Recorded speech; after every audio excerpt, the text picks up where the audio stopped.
وقال شو تقول علي؟ قلت اسمع هوستي بزمانها شايب حش ما يمشي على عوشته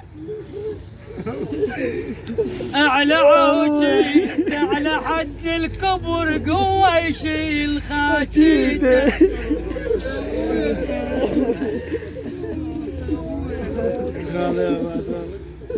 ترك كل شي يملكه وحتى اهل بيته والدار منها الجيران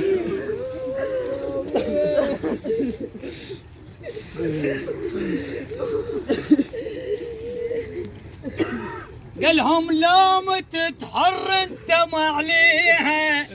وكتبوا على الدار وكل مباليها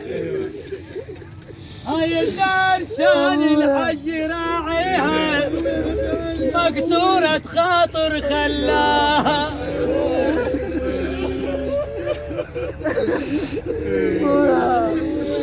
على حد الكبر حال المرض ماذي قال حسن طبيب حسين اروح اللي طلب من الحسين يعالجه ويشفيه شتها يتبع حسين يعوفه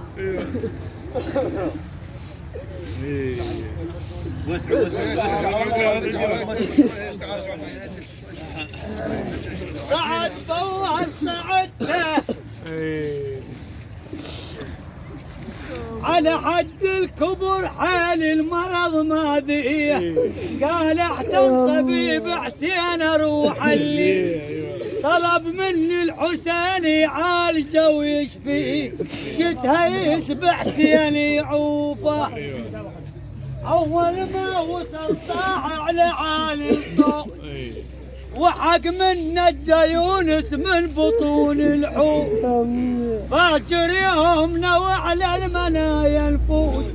وكل وحده مفرعه نغطيها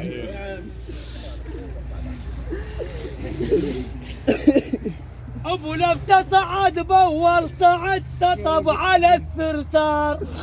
وكانت بالسرايا الزلم عد حنذا قال له انت شايب واستحى من العار يتقلب شي خلص ليله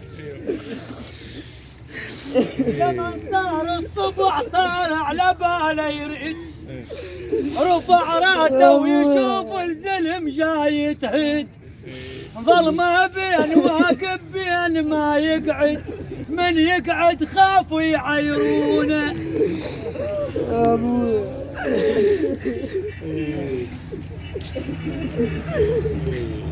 ما شبه بحبيب ولا بها للطف هذه شالاف كان الصف يراد مصف عدل ما مات بالظاهر زلم خلف لسعود الطف ما يطونه يا ابن العاز قال له تذكر المعبار واستر عورتك لا يسمع الكرار كنا بثورة العشرين بس الفالة والمقوار مو هسه بتبقى ونطيها عاد الشاف يومه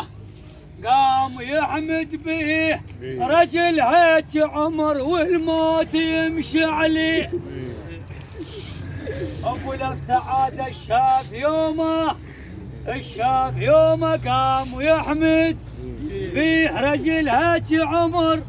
والموت يمشي عليه عن نزهه المشت وياه اي والله وسوى ما حد مسويه يا شيا ليل ما وحزن يا شيا ليل ما وحزن يا شيا ليل